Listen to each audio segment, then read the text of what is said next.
एक अद्भुत सखा हुए, उनका नाम था श्री गोविंद स्वामी। क्या नाम था? अरे महाराज बस पूछो ही मत, भगवान से जितनी लीला इन्होंने की उतनी लीला किसी ने नहीं की। एक बार भगवान के संग छुपम छुपाई खेल रहे थे। क्या बोलते हैं उसको? हमारे ब्रज में बोलते हैं दुबका धाई।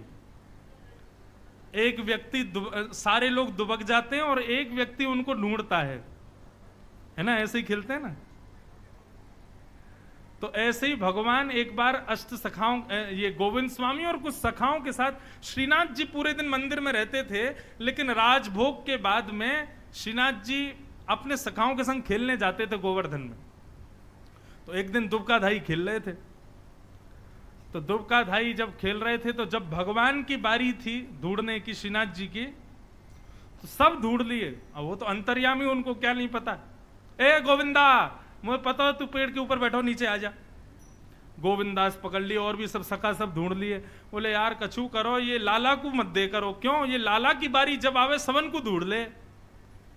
सबसे पहले जिसको ढूंढते हैं उसको दोबारा लाइन देनी पड़ती है। तो गोविंद स्वामी की बारी आई, तो गिनती गिनना है, 1 2 3 4 5, सब दुबक जाओ। ठाकुर जी दुबक की जगह मंदिर में जाके खड़े हो गए। मंदिर में ही पहुंच गए। वन क्षेत्र था, वहीं पर दुबकना था, लेकिन ठाकुर जी भाग गए, मंदिर में जाके खड़े हो गए। अब 10 तक गिनती जैसे ही पूरी हुई, गोविंद स्वामी ढूंढने लगे कहां है। सब जगह ढूंढे खोजे, कहीं नहीं मिले। सारे सखा मिल गए, लेकिन ठाकुर जी नहीं मिले। सुबह से शाम हो गई और जैसे ही 4 बजे मंदिर के घंटा बजे, मंदिर खुलने का समय हुआ, गोविंद स्वामी को चिंता हुई, अरे मंदिर खुलने वाला है, गुसाई जी ढूंढेंगे लाला कहां गए हो, लाला कहां गए हो, और लाला तो हमारे संग खेल रहा है, अरे भैया जल्दी ढूंढो कहां है। लेकिन ठाकुर जी मिले नहीं। गोविंद स्वामी बोले अब तो ऐसा लगे गुसाई जी हमको गोवर्धन से भगा देंगे। क्यों? मंदिर खुलने का समय हो गया, ठाकुर जी पहुंचे नहीं होंगे। इतने में एक वैष्णव बोले गोविंद स्वामी हमने सब जगह ढूंढ लिया, ठाकुर जी कहीं मिल नहीं रहे, कहीं ऐसा तो नहीं वो मंदिर में ही बैठे हों। बोले तुम जाके देखो। दौड़ करके देखे तो महाराज देखा क्या पाया, ठाकुर जी दुबकवे की जगह वहां अंदर जाकर के बैठे, आनंद से दर्शन करा रहे हैं। जैसे ही गोविंदास को पता चली कि ठाकुर जी तो मंदिर में भाग गए, तो गोविंद स्वामी द्वार पर खड़े होकर के और ठाकुर जी को देख करके चिल्ला के बोल रहे हैं, दाव ले आयो भाज गमार। ठाकुर जी को बोल रहे हैं ये बात, और क्रोध कर रहे हैं ठाकुर जी के ऊपर। और यहां श्रीनाथ जी नजर बचा रहे हैं, अरे गोविंदा आ गए हो, ये मुंह पे गुस्सा करेगो। दाव ले आयो भाज गमार, कभी तो निकलेगो बाहर, ऐसी दूंगो मार, कभी तो बाहर आवेगो, दारी के ऐसा मारूंगा तो को पता चलेगी फिर। अंदर गुसाई जी ठाकुर जी को देखें, ठाकुर जी के होठ कांप रहे हैं। गुसाई जी बोले जय जय, का भयो? बोले गोविंदा मुंह को मारवे को खड़ो है पीछे, ये यूं कह रहा है जब मैं बाहर जाऊंगा ये मुंह को मारेगो, मुंह को या तो डर लग रहा है या गोविंदा को बताओ तुम जाके। गुसाई जी कहे ए गोविंद स्वामी क्या बोल रहे हो, तुम ठाकुर जी को डरा रहे हो? बोले तुम अपने यहाँ बिगड़ेले लाला सुधार ले हो, हैं हमारे संग खेलवे आयो, जब हमारी बारी आवे तब तो खूब आनंद से खेले, और जब खुद की बारी आ जाए तो भाग के मंदिर में बैठ जाए। या तो ये बाहर आयो नहीं करे, और यदि आयो करे तो अच्छे तो खेल के जायो करे। अब गोविंद स्वामी और ठाकुर जी का ये प्रेम देख करके गोसाई जी के नेत्र सजल हो गए, और उन्होंने जाके गोविंद स्वामी को हृदय से लगाया। बोले गोविंदा तुम कितने बड़े सौभाग्यशाली हो। क्यों? इस कलिकाल में भी ठाकुर जी तुमको वो सुख प्रदान करते हैं जो द्वापर में अपने ब्रज के सखाओं को सुख देते थे। क्रोध। गोविंद स्वामी के विषय में आता है कि जब गोविंद स्वामी गाते थे ना, तो मंदिर खुलने पर तो गाते ही थे, लेकिन कभी कभी मंदिर बंद होता था, ठाकुर जी के दर्शन बंद होते थे, तब गोसाई जी को सुनाते थे बैठ के। तो गोविंद स्वामी कुछ गा रहे हैं, गाते गाते गाते बीच बीच में रुक के कहते, ए ढंग से गाओ, ऐसे नहीं, अच्छे से स्वर लगाओ, ऊंचो गाओ, ऐसे नहीं, अच्छे से गाओ। बीच बीच में टोकते। एक दिन गोसाई जी बोले, ये गोविंदा तुम किसको टोकते रहते हो बगल में, ऐसे गाओ, कान पे हाथ धर के गाओ, सुर में गाओ, कौन गाता है? तो गोविंद स्वामी बोले, जय जय जय जय बैठे हैं, ठाकुर जी बैठ के गा रहे हैं मेरे साथ में। गोसाई जी ये बात सुनते ही पुनः नेत्र सजल हो गए और गोविंद स्वामी से बोले, ठाकुर जी बैठे हैं पास में? बोले हाँ। और गोसाई जी को तो दिखाई नहीं दे रहे हैं, लेकिन गोविंद दास को दिखाई दे रहे हैं। तो गोविंद स्वामी से गोसाई जी कहते, देखो उनको श्रमित मत करना, मुझे उनको सुनना नहीं है, लेकिन तुम ही बताओ ठाकुर जी का स्वर कैसा? तुमको दोनों सुनने को मिलते हैं। ऐसे भक्तों की बड़ी बड़ी चर्चाएं बंधुओं। तो मैं किस लिए ये बात कह रहा हूं? काम, क्रोध, लोभ, मोह, ईर्ष्या, द्वेष, अभिनिवेश, ये सब अपने अवगुणों को मिटाओ मत, बस संसार की जगह ठाकुर जी से करने लग जाओ। क्रोध करने को ज्यादा ही मन करे, ठाकुर जी पे ही गुस्सा कर लिया करो। मोह ज्यादा हो, ठाकुर जी पे ही करो। लोभ ज्यादा हो, ठाकुर जी पे ही करो। चिंता हो, ठाकुर जी की करो। सब ठाकुर जी।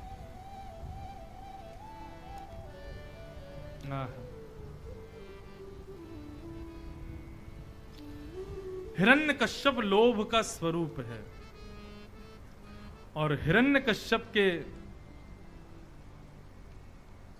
हिमालय पर जाने पर तपस्या करने के लिए हिरण्यकश्यप गया, तब नारद जी ने आकर के इनकी गर्भवती पत्नी को कथा सुना दी, और उसका प्रभाव यह हुआ, कथा सुनने से गर्भ का बालक भगवान का भक्त हुआ, जिनका नाम प्रहलाद।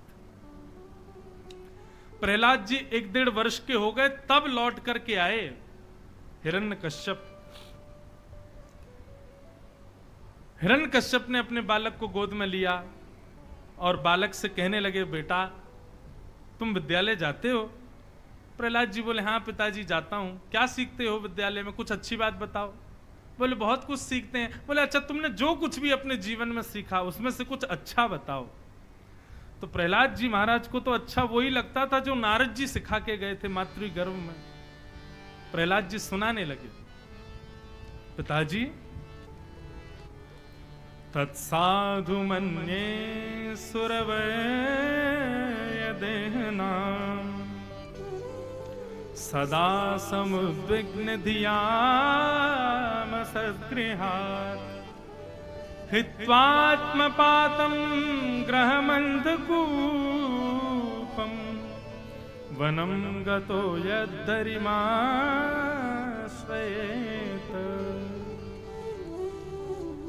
तत्साधु मन्ये सुरवर्य देहिनाम। हे असुरवर्य, आप कहते हैं कि कुछ अच्छा बताओ, तो मुझे तो अच्छी एक ही बात लगती है, क्या? सही समय जान करके घर परिवार छोड़ करके वन में जाकर के हरि का भजन करना चाहिए। पिताजी यही सही समय है, यही सही बात मुझे लगती है। आपको भी सही समय जान करके घर बार त्याग करके वन में जाके भजन करना चाहिए।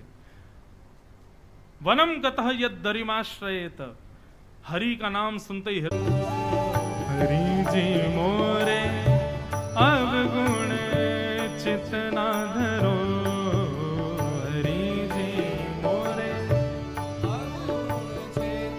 ऐसे नहीं, भूख लग रही है आप लोगों को, थक गए हो, गर्मी लग रही है, तो फिर ऐसे सुस्ती में नहीं। अभी तो मैं धीरे धीरे करंट लगा रहा हूं आपको, ताकि 440 वोल्ट हो जाए जब कृष्ण जन्म हो। तब तो कुर्सियां उर्सियों पे चढ़ के नाचना खूब, हाँ आनंद करना, प्रेम से गाओ, भाव से गाओ, ऊंचे स्वर में गाओ। हरि जी मोरे अब गुण चित ना धरो, हरि जी मोरे अब गुण चित ना धरो, हरि जी मोरे अब गुण चित ना धरो,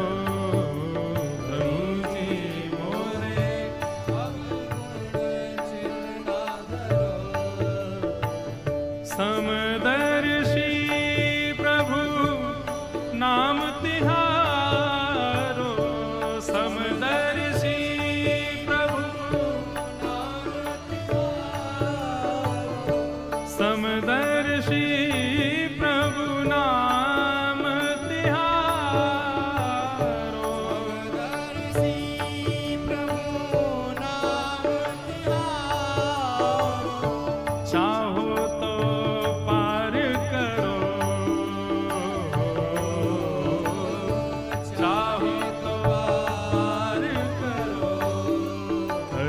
जी मोरे अब गुण चित ना धरो, हरि जी मोरे अब गुण चित ना धरो।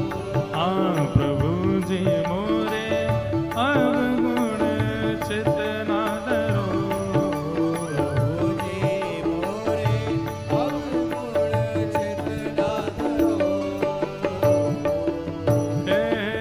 एक नदिया एक नाल कहावत, एक नदिया एक नाल कहावत, एक नदिया एक नाल कहावत, एक नदिया एक नाल कहावत। मेलो नीर भरो,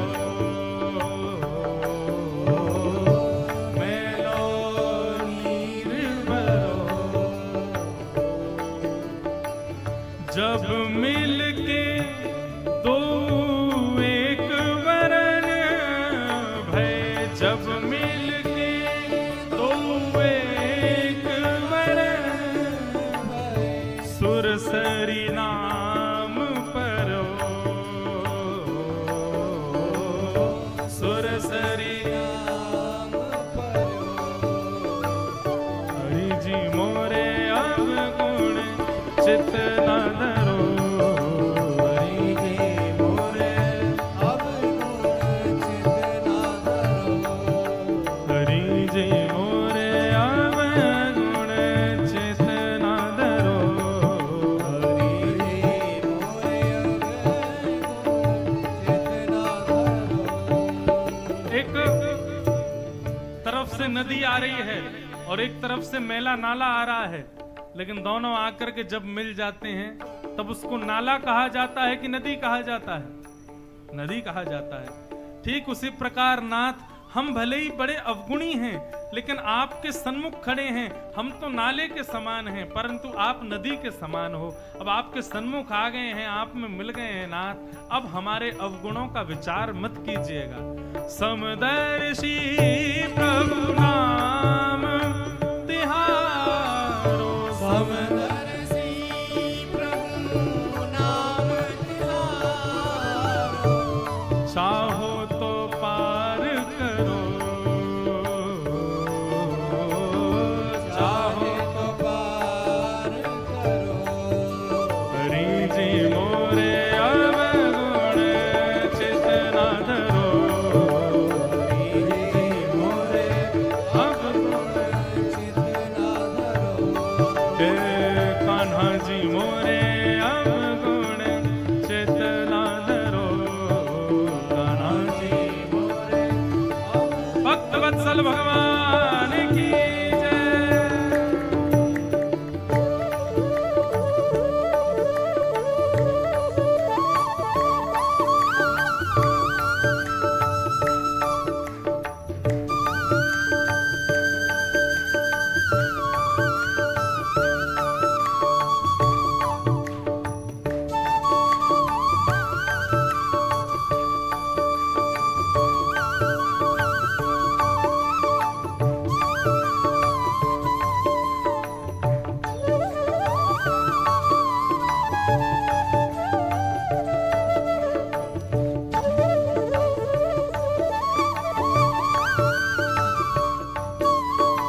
जात तरो, नहीं पन जात हे नहीं पन जात तरो,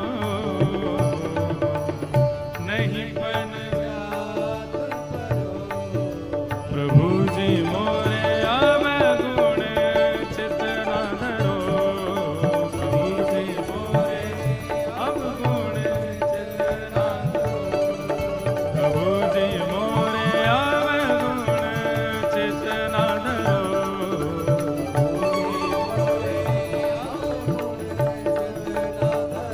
समदर्शी प्रभु नाम तिहारो, समदर्शी प्रभु नाम तिहारो, समदर्शी प्रभु नाम तिहारो, समदर्शी प्रभु नाम तिहारो, चाहो तो पार करो,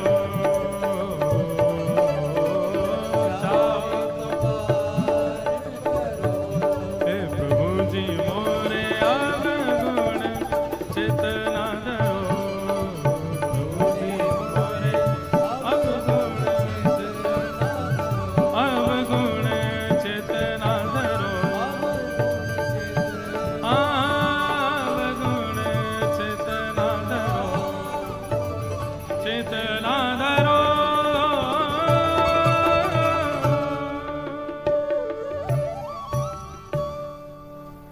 हे नाथ, मेरे अंदर बड़े अवगुण हैं, मैं बड़ा अयोग्य हूं, लेकिन फिर भी आप मुझे कैसे स्वीकार करेंगे, ये विश्वास मेरे अंदर केवल इतना मात्र है कि आपने गजेंद्र का उद्धार किया था, तो मैं तो मानव हूं, मेरा उद्धार तो आप करोगे। ये बात विशेष इसलिए बंधुओं कि आप प्रहलाद जी की स्थिति समझो। प्रहलाद के लिए भगवान नृसिंह बन के आ गए, हिरण्यकश्यप को मार दिया, 33 करोड़ देवता आज हिरण्यकश्यप के महल में खड़े हैं, लेकिन उसके बाद भी प्रहलाद जी को लग रहा है कि मैं अयोग्य हूं, मेरी कोई योग्यता नहीं। यहां ठाकुर जी वृंदावन से हमारे घर में आके सेवा कराने लग जाएं तो हमारे अभिमान का स्तर इतना बढ़ जाता है। मेरे घर में स्वयं भगवान विराज रहे हैं, मेरे हाथ की रोटी पाते हैं, मेरा श्रृंगार स्वीकार करते हैं, और यहां प्रहलाद जी के लिए भगवान प्रत्यक्ष आ गए, तब भी प्रहलाद जी को लग रहा है कि मैं अयोग्य हूं। ठाकुर जी ने प्रहलाद जी को गोद में बिठाया और प्रहलाद जी को कहा, प्रहलाद कुछ मांग लो। प्रहलाद जी बोले, वचन दीजिए पहले, जो मांगूंगा सो दोगे। भगवान बोले, वचन देते हैं, जो मांगोगे सो देंगे। तो प्रहलाद जी ने क्या मांगा?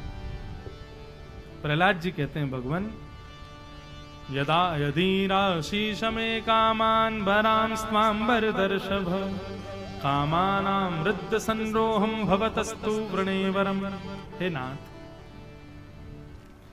मेरे अंदर आपसे कभी भी कुछ मांगने की इच्छा पैदा ही ना हो, ऐसा वरदान दे दीजिए।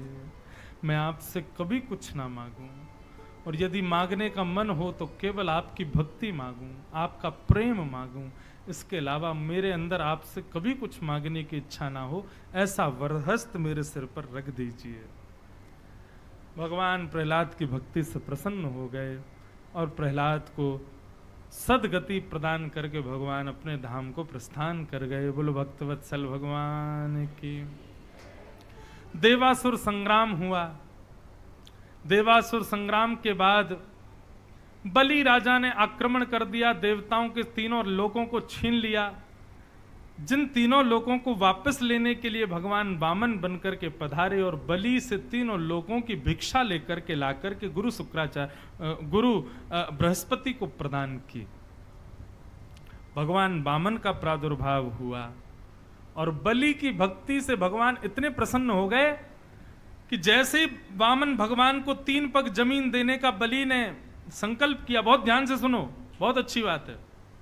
जैसे ही 3 पग जमीन देने का संकल्प किया, भगवान बड़े हो गए और 2 लोक से तीनों लोक 2 पैरों से तीनों लोक नाप लिए। तीसरा पैर रखने के लिए बलि के पास कुछ नहीं बचा, देने के लिए कुछ नहीं बचा। तो भगवान बोले कि तुमने 3 पग जमीन देने का हमको वरदान दिया है, संकल्प किया है, और हमने दो पैरों से ही तीनों लोक नाप लिए, बताओ तीसरा पैर कहाँ रखें? तो बलि ने कहा मेरे सिर पर रख दीजिए। क्यों? क्योंकि आपने संपत्ति को स्वीकार किया, मालिक तो अभी बैठा है, संपत्ति के स्वामी बलि के सिर पर रख दो। तो भगवान ने जैसे ही पैर रखा, तुरंत प्रहलाद जी फिर प्रकट हो गए, और प्रहलाद जी प्रकट होकर के नाचने लगे। सब बोले अरे भैया प्रहलाद जी, इतना नृत्य तो आपने तब नहीं किया जब भगवान आपके लिए प्रकट हुए। आज आपके कुल में आपके नाती बलि के यहां भगवान प्रकट हो गए, आप इतने प्रसन्न क्यों हो? बोले मेरे कुल पर भगवान की बड़ी कृपा है। बोले क्यों? बोले जब मेरे लिए भगवान नृसिंह प्रकट हुए थे तब मुझे गोद में बैठा करके मेरे सिर पर हाथ रखा था, परंतु आज मेरे नाती के ऊपर तो अपना चरण कमल पधरा दिया है।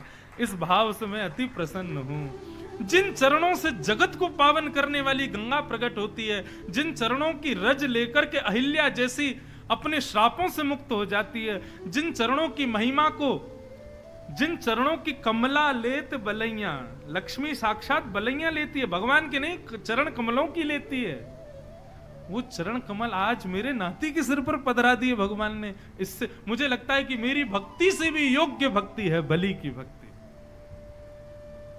प्रसन्न हो गए, और बलि के इस भाव पर भगवान बड़े प्रसन्न हुए। बलि से बोले भगवान कुछ मांगो, हम तुमसे बड़े प्रसन्न हैं। अरे क्या बताएं, ये पूरा खानदान ही भक्त है। हो तो तुम लोग असुर, प्रहलाद जी असुर हैं, असुर खानदान है, बलि भी असुर है, लेकिन भक्ति ऐसी कि महाराज बड़े बड़े भक्त परास्त हैं इनके आगे। भगवान ने कहा बलि कुछ मांगो। बलि बोला ऐसा वरदान दे दीजिए मैं जब जब अपने राज्य भवन में जाऊं और बाहर आऊं तब आपका दर्शन हो। भगवान बोले सीधे सीधे बोलो चौकीदार बन जाओ हमारे। बलि भी इतना ढीठ बोला हाँ ठीक है यही मान लो, चौकीदारी बन जाओ। और बलि की बात मान करके भगवान उसके द्वार पर खड़े हो गए, शंख चक्र गदा पद्म धारण करके। अब जब जब बलि निकले भगवान को प्रणाम करे जाए तब। अब भगवान बोले हमको थोड़ी पता तुम कब निकलोगे, इसलिए 24 घंटे भगवान खड़े ही रहते हैं बलि के द्वार पर। ऐसी भक्ति बलि की। मैं अपनी कथा में एक बात कहा करता हूं, भक्ति का स्तर सही जा रहा है ये कब मानो? आप जो भक्ति कर रहे हैं वो श्रेष्ठ हो रही है ये कब जानो? इसका परिणाम क्या है? इसका परिणाम ये समझो, आप भगवान के पीछे पीछे चलो तो समझा अभी भक्ति कम है, लेकिन आपके पीछे पीछे भगवान चलें तब समझना कि हां अब हमारी भक्ति में कुछ पुष्टता आई है, हमारी भक्ति में अब योग्यता। विश्वास मान लीजिए, कहीं लिख लीजिए डायरी कॉपी कहीं पर भी, भक्ति कब तक करनी है, वैष्णवता कब तक? वैसे तो अनंत रहेगी, जीवन पर्यंत रहेगी, परंतु ये उपलब्धि हमें कब रूप माने कि भक्ति हमारी उपलब्ध हो गई है? जब ठाकुर जी आपके अनुब्रजाम में हम नित्यम, भगवान स्वयं कहते हैं मैं जब भक्तों के पीछे पीछे चलता हूं समझो उनकी भक्ति पुष्ट हो गई है। अनुब्रजाम में हम नित्यम पूये ये तन्य रेणु भी। एक कथा आती है ना,